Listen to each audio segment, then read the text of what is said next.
Alrighty, folks, one of the things that you will undoubtedly have when you become a landlord is an insurance policy. In reality, you'll probably have more than one because you should also have an umbrella policy.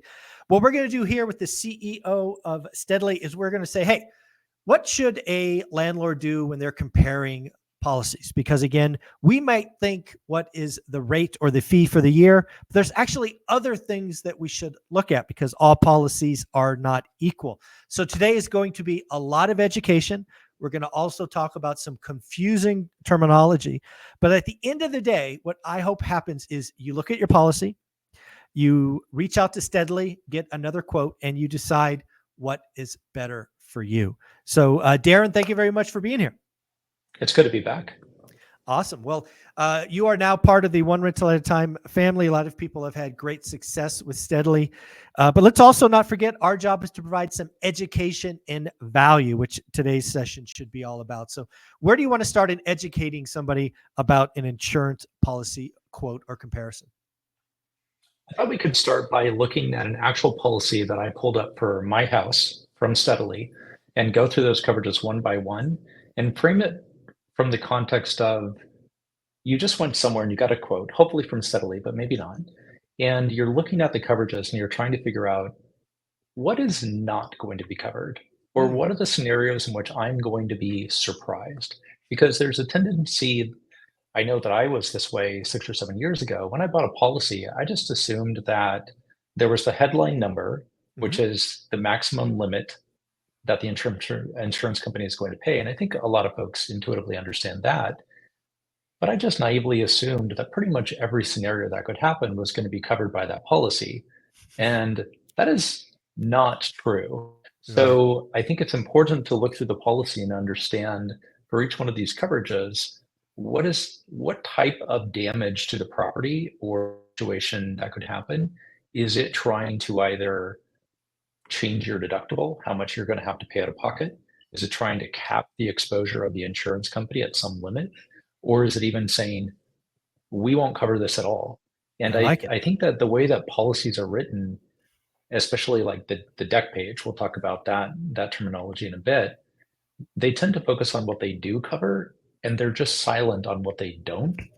And it's up to the insured to either work with a really intelligent agent to explain it or to learn a lot about insurance. And so what we're here to do today is to make you that very intelligent person who knows what is and isn't covered on a standard dwelling policy.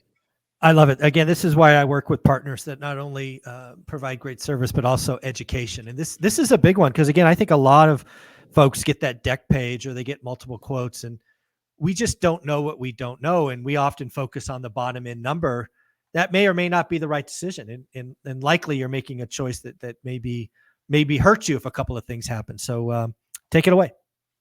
All right. So at the very top of the page is going to be the all other perils deductible. Great name. And what it basically says is, unless you've picked a different deductible for something else, here's your standard deductible. A lot of people are going to choose $1,000, $2,500, maybe $5,000 as their standard all other perils deductible. Pretty simple so far. But then when you start scrolling down the page, you start seeing other deductibles show up, and those can be really important. And the first one that's a super hot topic, especially if you're in the Midwest, is your wind and hail deductible.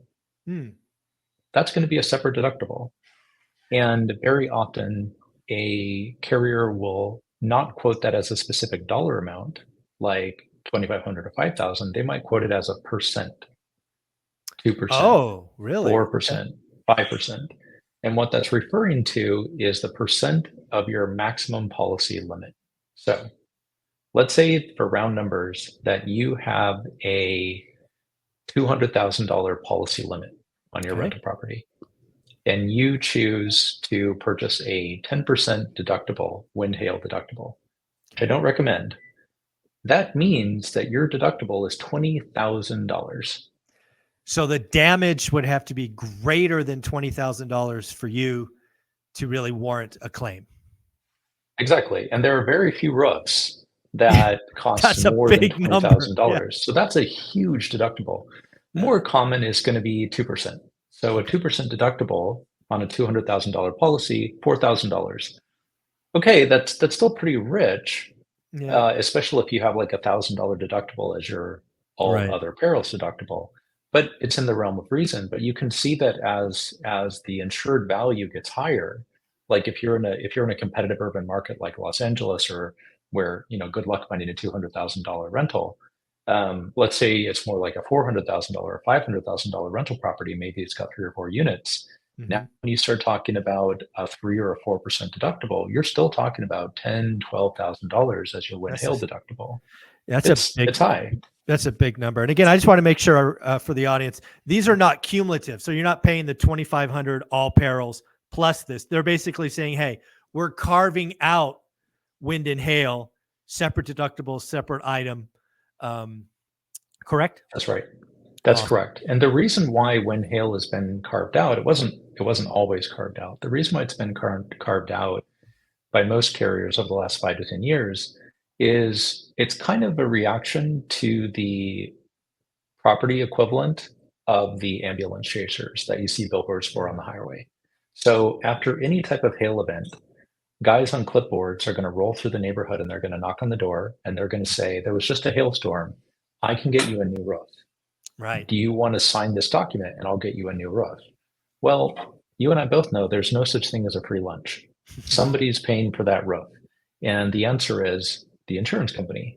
And all that results in is two things: overtime, higher insurance premiums for everybody, and much higher deductibles for wind hail to try to combat those organized claim filings that is happening as a result of collaboration between the roofing industry and the Got it. legal industry. Makes total sense. So again, folks, all perils at the top. Scroll down and see what other things are called out. Midwest definitely hail. So very cool. What else? The next one is one of my favorites. This is the additional living cost and fair rental value. And what this says is quite simply, when you have, let's say, a pipe burst on the second floor of the unit and water is dripping all the way down in the units below, the tenant's going to move out and you're going to have to put them up in a hotel. Yes. And or they're just going to say, hey, I moved somewhere else, like I'm breaking my lease, the property is no longer habitable, I get out of my lease and I move in somewhere else. So now you've got a vacant unit, so now you're doubly screwed. You have this broken house and you're not making any rent on it. So additional living cost and fair rental value will pay you for the cost of putting up your tenant in a hotel or for the lost rent if they break their lease. Yep. So this is about actually making you whole so that when you have one of these bad events, yes, you're having to pay your deductible, but that's pretty much it. Like, you're making up what you lost in rent. Yeah. And the additional living cost is something that you can set at 0, in which case you're on the hook, or you can set it up to a very high percentage of the value of the property. And you might say, hey, I want to be able to recoup up to like $100,000 a year in rent from this property. And you can do that. It's kind of a slider that you can choose whatever level you want. Very cool. I did not know that was a slider. All of my polys have that because I've had claims. I've had units vacant for 3, 4, 5 months because of plumbing fire. It happens pretty regularly on big claims. It does. And then this is the last one. This is a coverage that's very cheap. We're talking about $3 to $5 in coverage. So I always get it. It's the water backup and sump flow overflow or discharge. So again, in insurance, we're amazing at naming things. But it does what it sounds like. If you have a pump that backs up or a pipe bills and the water comes in from below, this is going to cover that. And it'll be anywhere from $5,000, $10,000, $15,000 worth is what it will cover. And this one is personal for me because 8 years ago, when I was in San Francisco, was building a company there at the time, and we decided for the first year, when we were just 5 people, that we were going to start the company by renting an apartment unit on the 3rd floor of a 20-story high-rise. Well, all of the pipes for the entire building's sewer system connected outside of my unit. And so on 3 separate occasions, we came into the unit in the morning and there was an inch of gray water. You know what that is? Gray water. Yes. Coating our floor. But I was in the weird position where, as a supposedly residential tenant that was basically using it as an office, I couldn't really complain too much to the property manager. So I just call up and be like, "Hey, this really sucks. Can you get somebody out to fix it?" Yeah. But that was that. So Yeah. if you're the property owner, this water backup, that's what that covers, and it's very cheap. So it's a coverage that I love. Yeah. The other things that I think about, as a landlord who wants to maybe compare policies, and again, this is something like if you have existing policies, you should pull out your deck page and you should get a quote, because I don't know that a lot of people really understand that you could cancel a policy and get a check back for whatever's not been used. And a lot of people are having higher costs and all these things. So it's important. But if you are going to get a quote from someone else like Steadily or other, you got to also look at what's being covered, like the values. Like sometimes I've seen quotes where one company values my replacement cost for one company is 450 grand and another one is 320. Right. As the owner, I need to understand which one is more likely, right? Because maybe one's overpriced, one's underpriced. There are other variables that when you get a quote from someone that could drastic, because again, insuring up to 460 versus 420, this will be more expensive. It just yeah, a lot. That's right. The number that most drives the price of the premium. And there is no value in over-insuring a property. I want to be really clear about that. Yep. So let's say that you buy a property, again, round numbers, you buy a $400,000 property and you go to insure it. And let's say you chat with someone who this is their first day on the job. Right. And they ask you, what's your property worth? And you say $400,000. So they type in $400,000 of coverage. You bought way too much insurance because the brick and mortar, like the timbers, are not worth $400,000. The land is going to be a big chunk of that, maybe even half. So it's up to you as the owner to kind of second guess that number and say, okay, yeah, I paid $400,000 for this property. How much of that was for the land? And how much of it was that for the improvements, the building? Yeah. And that's what you want to insure as your limit. Yeah. And let's be clear, if you're following one rental at a time, please always insure for full replacement cost value. Always. I mean, I've had claims and they've saved me. But yeah, there is no reason to overinsure, especially if you're in a high priced area where the land value carries such a huge portion of that purchase price. I would totally agree with that. But again, when you're getting quotes and your existing quote has 360 and the new quote says 480, ask yourself, because again, a lot of new landlords, they get a policy from someone and they just keep renewing it, but they don't adjust it. Let me just tell you, the cost to rebuild something today is a lot more than 2019. So you could have gone theoretically from overinsured to underinsured in theory. So again, folks, do yourself a favor, look at the deck page, ask yourself, could I rebuild this place for that? Other things that I think people have to realize is liability. A liability could be a different line item. On some of your policies, maybe you're $500,000. For some of them, it's $1 million. Again, these are you got to watch the different variables on these quotes. And then the last one is deductible, right? $1,000 deductible is different than 25, 5, 10 grand, whatever it is. But these are things that you can play with to get more apples and apples. Is that fair? It is, and that's the value of the deck page that you mentioned, the declarations page, because it's going to have every coverage listed.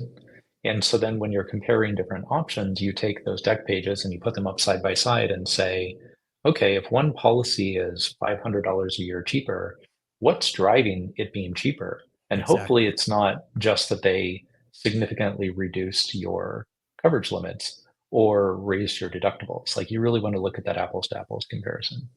One sec. So folks, do me a favor, please. If you already have policies, pull out your deck page, go to ORaaT.steadilypartner.com, get a second quote, and just learn, right? Just learn about what that is, see what's different, if anything, maybe higher, maybe lower. What I've seen from the community is about half of you got better coverage for less money. The other half stayed where you are. So again, no promises here, but certainly worth the discussion. But Darren, let's go even deeper. Let's get people familiar with the vocabulary of insurance. And the first one I want to talk about is the deck page. It actually says, I believe, declaration page. The lingo has it as the deck page. So what is some lingo and vocabulary folks should dig into? One of the ones you already hinted at already, and that's replacement cost versus ACV, or actual cash value. Oh, I like This that. is one to just be on eagle eyes for. If you see ACV, or actual cash value, on your policy, you better be very sure that that you know what you're getting into. We covered this in our last episode, but just to really quickly summarize the difference. The replacement cost is the standard. It works the way that you think that it works. You crash your car, if you get a roof damaged, they're going to pay to replace it. Mhm. Straightforward. Yep. Actual cash value is going to look at the depreciated value of your old car or Yep. your old roof. So let's say that you have a roof that was built 10 years ago. It's lost half to 60% of its value. So if it costs you $15,000 to get it new, the actual cash value is going to be about $7,000 today. And so that's what your insurance policy is going to pay. Now, Yeah. the reason why people get ACV, you see it a lot in folks that are doing, they're buying a property and they expect to tear it down at some point in the future and do some other work with it. Maybe they have some unique financing structure. There are real reasons why somebody would want an ACV policy, but for 95% of you, if you don't have a really, really good reason for wanting an ACV, don't be lured in by the fact that it's cheaper, because it's not Yeah. going to be there as your security net when something bad happens. Yeah, that's great. Again, folks, be on hyper sensitive if you see a quote with ACH. That's certainly a red flag that you've got to ask yourself, is that right for you? So that's a great first tip. What's next? The next one is earned premium. So we just talked about the fact that the large majority of insurance policies have no earned premium when you first buy it. And what Okay. that means is that you can cancel the policy at any time, on one day after you bought the policy, halfway through, or 3 days before, and they're just going to take the number of days that the policy has been in force, divide by 365, and give you back the difference, right? They're going to pro rata. They're going to give Yep. you a refund. Earned premium on certain policies that are hard to get says, hey, the minute that we sell you this policy, we've earned some amount of premium Yeah. already. The most that I've seen, 25% earned premium. Basically, hey, we did the work, we placed this, we're going to get a minimum of 25% of this. Yes. And so if basically 25% is a good rule of thumb. If you bought your policy in the last 3 months and you're thinking about switching because you found a better deal, pull up the deck page and go see if it says earned premium somewhere, like Right. minimum earned premium, because otherwise you're throwing money away, and you just need to wait until you've hit that 3 month threshold. So that's earned premium. That can surprise some people. You most often see it, like I said, on hard to get policies. You're probably not going to see it on your standard kind of Arizona or Texas Probably not. rental property. The next one is premium finance. So this is a topic that confuses a lot of folks sometimes. They'll go and request a quote for a policy, and let's say it's a log cabin. Okay. So the agent will say, I have to go to the wholesale markets to get you a quote for this. Again, this is all just gobbledygook, but they're going to say, Right. I have to go to the wholesale markets to try to find you someone that will insure this log cabin. So they go away for a few days, and then they come back and they say, I've got a quote for you, but you're going to have to pay in full, and the premium is going to be $4,000 a year. Okay. And so you then, as the property investor, say, that's a lot of money. I need to pay monthly. How can I pay this monthly? And your agent will say, well, you can finance it. You can premium finance it. And what that is it's literally a loan where a third party company will loan you $4,000 to buy the policy. And then they're going to charge you an initial fee and then monthly interest, typically like 10 to 12% interest on Makes that. sense. And that's premium finance. Okay. That's one where it's a place to save money if you can avoid having to premium finance. But if you were going to put it on a credit card and pay 25% on it, then you're better off premium financing because it's a cheaper rate. No, it makes total sense. Okay. I like that one. That's a good one. Another one that you're going to see a lot come up, especially if you're in a hail-prone area, is called right to repair or assignment of benefit refusal. So let's talk about those. I mentioned at the outset that there's been a huge increase in the number of wind hail claims over the years because of folks Right. going around knocking on doors offering to build Yeah. roofs. And the way that the insurance industry has tried to combat this is two things. One, they will refuse assignment of benefit, and it will say it in your policy. And what this says is you cannot take your insurance policy and give the proceeds of what we pay to settle the claim to someone else. Ah, that makes sense. You can Okay. only use the money to directly pay for the repairs.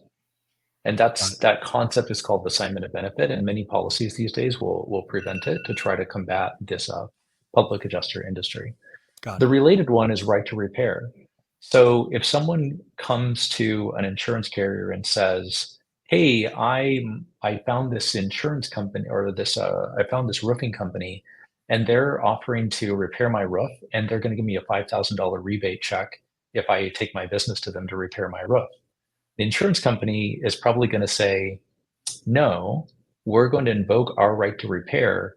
You have to take your repair to this roofing company that we know Right. is going to charge an affordable rate to fix the roof." And that's called right to repair. So these are things that you're seeing come into policies that weren't in language 5 or 10 years ago that are working their way in to try to keep the premiums lower, because otherwise there's just this rampant inflation of the cost of premium to pay for all of the wind hail claims that are happening. I love it. This is so much fun, folks. There's so much for all of us to learn in insurance. Do me a favor, leave comments below about any vocabulary or any questions or comparisons that you've done before. Give Darren and I some concepts and topics that you would like us to review and discuss. Again, we are providing a service. It's something that maybe will help you save some money, but we also want to have an educated audience. So below, leave your questions and comments. Let us know about what topics you want us to cover next time. And again, get your comparisons. Pull out your deck pages. Go to ORaaT.steadilypartner.com, and let's see if they can save you some money. And again, leave questions below. Darren, closing thoughts? I'm looking forward to next time. Really looking forward to seeing what kind of questions we can answer for the team. Awesome. Thank you very much.